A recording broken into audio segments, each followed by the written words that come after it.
Hey, what's going on, everybody? This is Alex, the Comic Hoarder. Thank you so much for clicking play on this video. In this video, I'll talk about a marketplace seller that really took advantage of me and then screwed me over. But it had a great ending because I was able to go down to STL Comics and had an incredible visit. This will have hunting footage on it, so stay tuned to this awesome video. And the last book you'll see is incredible, and I can't believe it myself. So hopefully you guys are ready. Here we go.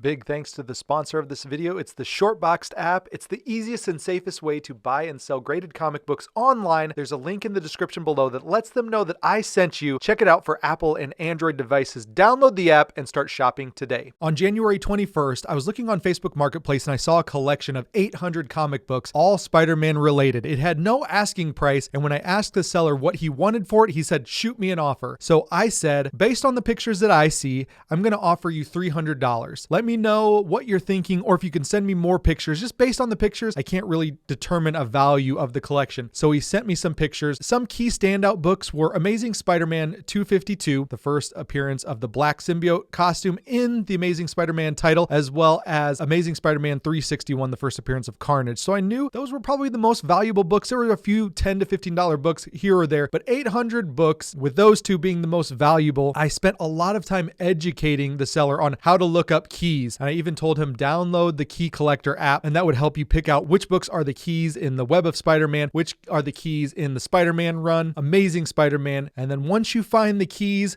maybe look at sold listings on eBay for raw comparable issues with comparable wear and tear that your books have. The books weren't in amazing condition, the ones that he sent me pictures of. They were in probably about mid-grade, upper mid-grade, but nothing was near mint that I saw. It all had damage here or there. So I based my assessment on what he showed me and really spent a lot of time educating him on how to research the books. He would ask me back and forth, well, what do you think about this one? And I would show him comp prices that I was finding, not holding anything back, but really trying to educate this seller. So we came up with a deal for $400, and we were going to meet that Sunday afternoon. After church, we were going to meet up that afternoon in between where he lived and where I was from. Well, things got busy and he wasn't able to meet me that day. So we said, no problem. I'm going to be heading down to St. Louis in the next couple days. So let's set up a time, $400. Absolutely. That sounds great. Well, then the first couple days, there was excuse after excuse, and he wasn't willing to meet those days. Then he said, okay, I can meet you tomorrow. $400. Is that still good with you? And I said, absolutely. I'll be down there. I'm in the car driving down there, and I look at the listing one more time, and I'm already, 20 minutes into my drive. Look at the listing one more time, and it says sale pending. I'm like, okay.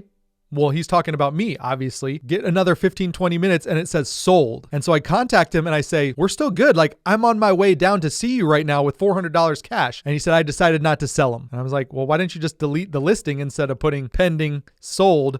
Either way, he ghosted me after that, and I heard no more from him, and I was already on my way down to St. Louis. So guess what I did? I went to STL Comics. The next couple minutes, you'll see footage of STL Comics, and I'll talk over what I was looking at there in the shop. It was already dark when I got to STL Comics, and I told James and Eric I was on a revenge buying mission right now. And I actually had cash in hand. I had $400 cash that I was going to be using in their shop. So first I went over to the prices marked brand new books and was looking in these awesome books. There's a nice Campbell. I always like those J. Scott Campbells. The 606, those ones are the better ones. 601, 606, 607. Those are the sought after ones. I was really tempted to grab this one. I think I even pulled it. Yep. I pulled it aside. I was about to pull the trigger on that one. And then as I was looking through here, I kind of switched gears on what I wanted to do. But either way, lots of great books. Those early Walking Deads are always intriguing to me. There's a Hush, Batman, Jim Lee book. Like I said, Walking Dead, early Walking Deads. I remember when those used to be so hard to find, and when you would find them, they were super expensive. So keep scrolling through those. Nice books. I also am very intrigued by the Invincible books. I used to have Invincible #1, sold it on an auction, YouTube auction. And then Spider-Man 2099. I think Sam De La Rosa had something to do. Maybe he did the inks on those. He's going to be at a local con. I was thinking about picking all of those up and having him sign them, or having them available for other collectors in my area to get signed. Now this one, Adventure Comics, I was really tempted on that one as well. Pulled that one aside. It's the first appearance of Element Lad. And so that was a really great find. Here's nice Adam Hughes Catwoman, the last in that series of Adam Hughes Catwoman covers. Then looking through some more, these Captain Americas are always intriguing, of course. And then you always find signed books. That's quad signed or triple signed or quad signed. Who knows? Death of Captain America. Really nice homage cover to Captain America #1. The first appearance of Falcon as Captain America. So Sam Wilson as Captain America. There was a reprint of first appearance of Blue Beetle. And then this Captain EO kind of intrigued me. I thought that was cool. Nice Echo book. First appearance of the new Night Nurse. Lots of great Daredevil books. I always have to pull or at least look at these Daredevil books for my buddy the Theology Geek. Those are nice Addie Granoff covers. Some are signed. This one's the more expensive black suit variant. I think that's amazing. This Dark Avengers #2 variant is always great. I used to own that one as well. I'm always tempted to pick that one up when I'm in STL Comics and I see it. Looking in the section here, and of course, what do I find? Awesome DC Comics Presents first appearance of Superboy Prime. And Eric, the owner of the shop, even walked by and said, "You and that Superboy Prime book." So there's some nice signed books there. First Spider-Man, Deadpool. Love these Adam Hughes variants right there. That might have been an exclusive to his store. I can't remember. But I love it. I have all of those.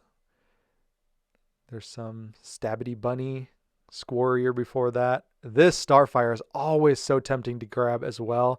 Just a great cover. So I start to switch gears here and I'm looking at the omnibus and you can see there's a hole there. There might be something in this video that I'll show you in a second why there is a missing book up there. But great prices on those if you like collected editions or omnibus. And then the trades. These are great places to find good reader books. These essentials are awesome if you want to flip through and read some of the classic stories without hurting your originals. I love essentials, so Marvel Essentials or the DC equivalent of those. Okay, so now I switch over to the $2 books. These are books that I have not looked through, and I was very, very pleasantly surprised to find a DC pre-New 52 variant. I've been on the DC kick for a long time, the DC train. People are getting on board, and I'm welcoming. Come on, guys, get on the train with me. I love DC, and I love DC pre-New 52 variants. So if you want some cool books, look for these variants. They're amazing, and they're from anywhere from 2004 to 2008. Great stuff. That's a great David Mack, I believe. That's an awesome pre-New 52 variant. All of these are in the $2 bin, so I'm just pulling these out, buying multiples, buying doubles. They're just so great. I'm having such a great time in their $2 boxes. I really enjoy looking for these variants, kind of hunting for different stuff. There's another, that's a Michael Turner variant of #7, and that's kind of one of my favorite variants in that run. Pull out a stack of books because it's easier for me to look at them like this. So I put that variant aside, and then I start putting the A covers to the left.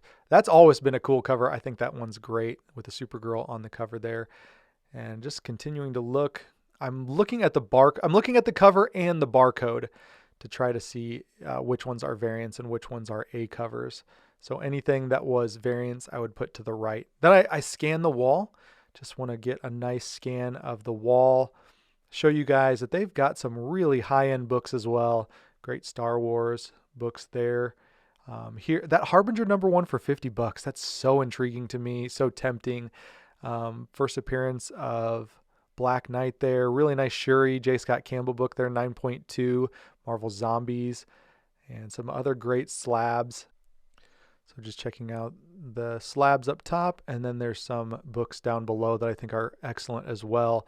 I really like this Green Lantern #9 variant with Batman as a Green Lantern. I think that book is really cool. I think I even point that one out to James. And then they've got the X-Men 221 Classic for $50. So I hope you enjoyed that footage. All of these books that I'm going to show you right now, I've still got the prices on them, so we'll talk about the prices. This one is Justice Society of America #6 from 2007. Really cool variant there. Here's a Michael Turner. This is Superman Batman #8 for $5. Here's a Justice League of America #12. Really great Michael Turner variant for $5 as well. When they start getting into this Brightest Day, that's when I perk up because there's some really good variants in that area as well. Just a really nice booster gold. Here is a nice Jade variant cover. These are the ones that I look for. There's a really cool couple Supergirl books that are great in this, and I've got I think I've got all of them, but this is Brightest Day, Justice League of America, number 44 from 2010 variant. Another Generation Lost, number 24. Cool pre-New 52 variant. This one was a third printing, so I thought this was cool. Justice Society of America, or JSA Classified, with Power Girl Amanda Connor cover there. Third print variant. Justice League Generation Lost, number 16. I think that's awesome with fire on the cover. Here is one of those Justice League of America variants from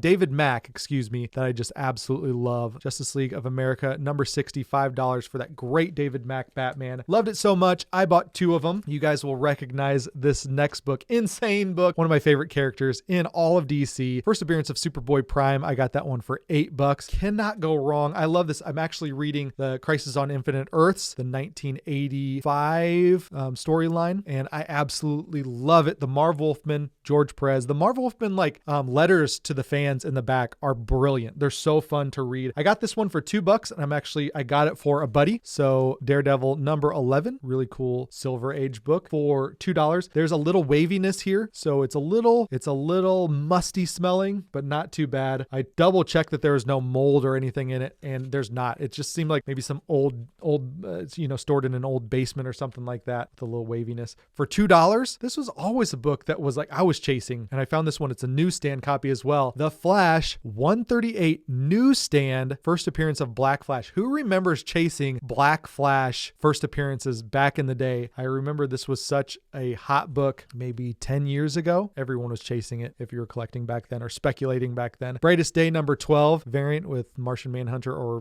Green Alien guy. Brightest Day number 20 variant, $2 for both of those. Here's another Brightest Day number 15 variant, $2 on that one. Really cool cover. I was just picking up any single pre-New 52 variant I could find. Here's another great one. Ivan Reese with Hawk and Dove on the cover. Really awesome. Number 5. Look at Hawk and Dove there. So good. This is the Michael Turner that I was showing you guys earlier in the video. Justice League of America number 7. Really great dinosaur cover with Wonder Woman. And this is what I look for. 0072. So issue number is 7. The 2 is what signifies that this is a variant. So this is like the B cover. It's some sort of ratio, 1 in 5, 1 in 10. But this is a great Michael Turner pre-New 52 variant. Justice League of America number 3. Cool Superman. Red Tornado, Justice League of America number 2. Love this. Really cool variant there as well. Here's another David Mack, Justice League of America number 51. Here are a couple doubles that I bought, $2 a piece. Here is a second print variant for Justice Society of America number 2. Really cool Hawkman black and white variant there. And then this is a Lee Bermejo, Superman number 703 Lee Bermejo variant. Really cool artwork on the cover there. I believe that's Lee Bermejo. I could be wrong, but I'm pretty confident that looks like his artwork. All right, so I did show you guys there was a hole in the omnibus section. This is not an omnibus, but it's an absolute edition. And I've been reading Crisis on Infinite Earths, so James helped me find this one. It's the absolute edition for Crisis on Infinite Earths. It's fantastic. I love the large format. It makes it really easy to read and enjoy the great George Perez artwork and the awesome story. So I've been reading through that. I just finished issue number 8.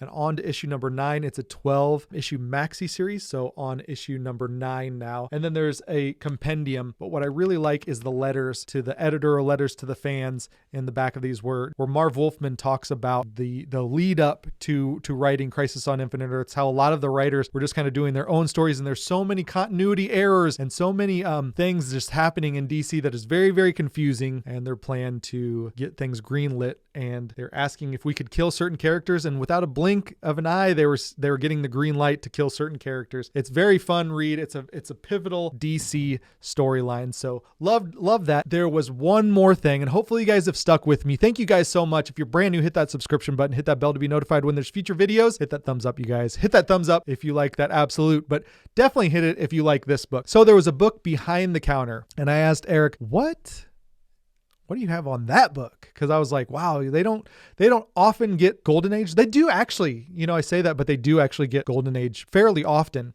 I was really excited to see this book. I knew the significance of it, and they obviously knew the significance of it as well, but it's a very low grade condition. Still worth a couple $100. They gave me an amazing deal on it. So good that I would call it a gift.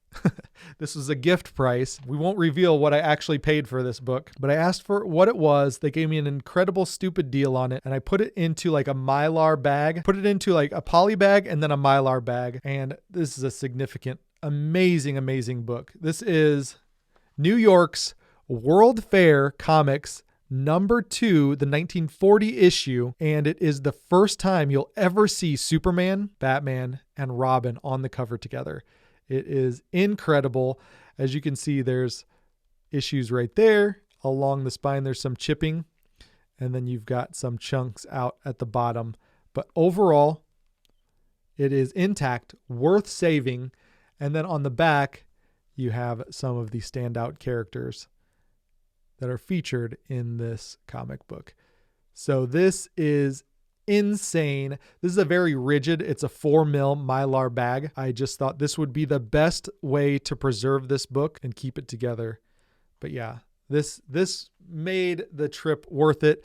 It totally made me forget about the Facebook Marketplace seller that really probably just took more advantage of me than I wanted to be taken advantage of. But it's okay, because at the end of the day, I was there to help him, educate him on how to value his collection. And if he wanted to sell it to somebody else, which I assume that's what he probably did, that's his prerogative. That's his collection. So I'm not entitled to anything by helping him out and being a good, honest person. At the end of the day, no hard feelings. I got a really, really amazing grail type piece there. And so I'm very, very happy about that. Thank you once again to STL Comics for being so hospitable. If you are ever in the St. Louis area, it is worth stopping by, but definitely follow them on Instagram because they are fantastic. They always put out books, and they might even be able to ship to you. So anyways, thank you guys so much for watching. Hopefully you enjoyed this one. If you did, please leave a thumbs up. I really do appreciate it. And I will talk to you all on the next one. See you. Bye.